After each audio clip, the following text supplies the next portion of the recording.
Hey everybody, welcome to Cars and Life, where we have videos about cars and we tell stories about life. Today I thought it would be fun to go over the history of the Ferrari F40. Anyhow, I hope you enjoy it. Let's get right into it.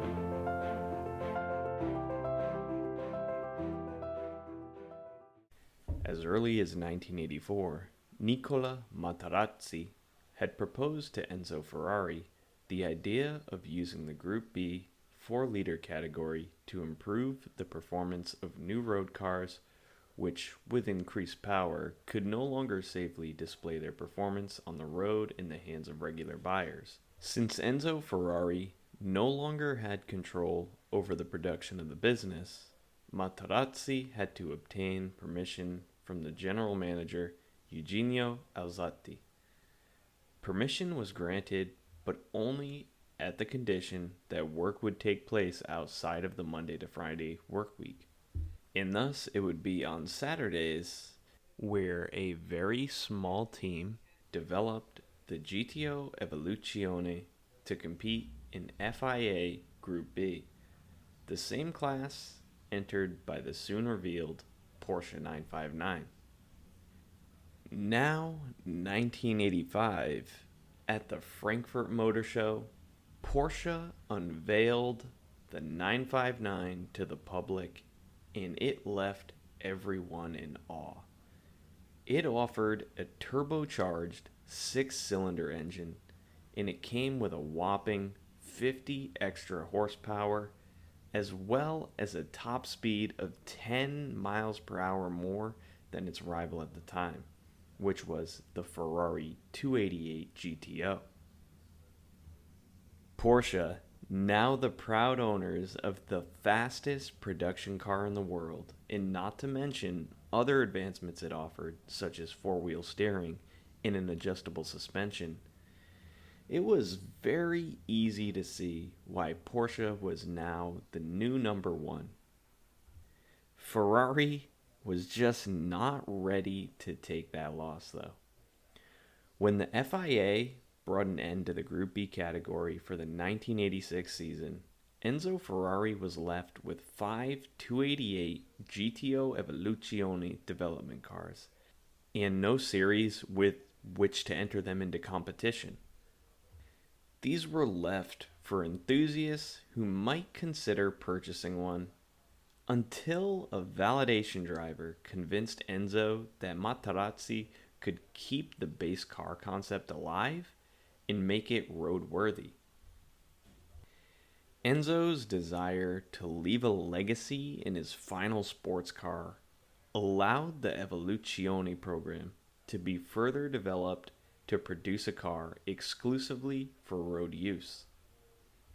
In particular, Ferrari had been impressed with the development of recent cars which claimed back much of the performance deficit inflicted by ever more restrictive emissions regulations. The director at the time, Giovanni Razzelli, almost immediately approved the car that would beat the Porsche's top speed and potentially enable Ferrari to reclaim their crown. That car would be the Ferrari F40. The 40 representing the 40th anniversary of Ferrari, the development of the F40 started from the GTO Evoluzione, which, as we know, it was a racing version of the 288 GTO that just never saw competition. The exterior was built using Formula One materials. The body was an entirely new design by Leonardo Fioravanti, who had a hand in the design of the 288 GTO, and Pietro Camadela of Studio Pininfarina, under the guidance of Materazzi, who would work on the evolution of the engine, the gearbox, and other mechanical parts of the car to make it work for the road. The body of the car featured panels made from Kevlar, carbon fiber, and aluminum for both strength and to keep the weight low. Weight was minimized even further with a polycarbonate plastic windshield and windows. These cars had no sound systems, no door handles, no glove box, leather trim, carpets, or door panels. Ferrari had built the F40 with a race car in mind, and it showed, removing anything unnecessary. They were ready to take back the crown from Porsche. As a matter of fact, new tires had to be developed to handle the power of this new Ferrari due to an astonishing 80 more horsepower than its predecessor. Materazzi leaned on his friend, the Pirelli head of development, Mario Mezzanotte, to tackle this challenge. Pirelli used their experience in Formula One to create the Pirelli P0, which was designed specifically for the F40. But you'll see the Pirelli P0 on many modern supercars of today. The first time the F40 was revealed to the public was in 1987, Maranello, Italy, at the Civic Center, by a then 89-year-old Enzo Ferrari. Tutto a Gran Turismo la prende uno che vuole differenziarsi dagli altri, chiedere alla vettura delle prestazioni istantanee che non può avere su altre macchine. Oggi non si va alla ricerca della velocità assoluta, oggi si va alla ricerca di velocità istantanee. The car had gone from inception to reveal in a matter of 13 months. Expecting great things for the F40, and rightfully so, Ferrari would unfortunately be disappointed, as the car debuted to mixed reaction. Some praised it, while others didn't seem to care or were just unimpressed. The F40 had a planned production of 400 units in a suggested retail price of approximately $400,000 US, which today is the equivalent of $910,000 US, fivefold the price of its predecessor, the 288 GTO.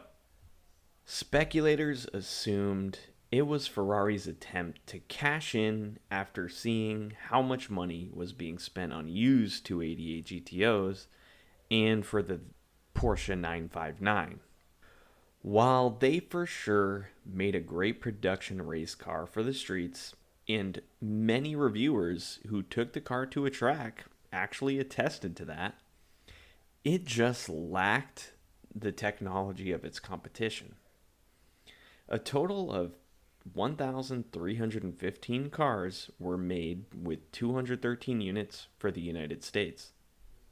In 1990, it was estimated that only 10% of the delivered F40s were actually being driven. Speculators were mostly just flipping them at auctions.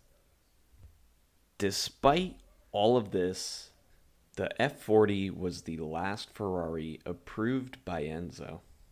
It definitely has a special place in the automotive world today, and despite the mixed reactions, is one of the more sought-after Ferraris today, which can be seen very clearly if you look online for a used Ferrari F40. So, this begs the question, were the speculators right the whole time? Or did Ferrari just manage to make a car like no other, and it just wasn't as appreciated at the time, and it being Enzo Ferrari's last approved car saw the value skyrocket in his death? What do you think?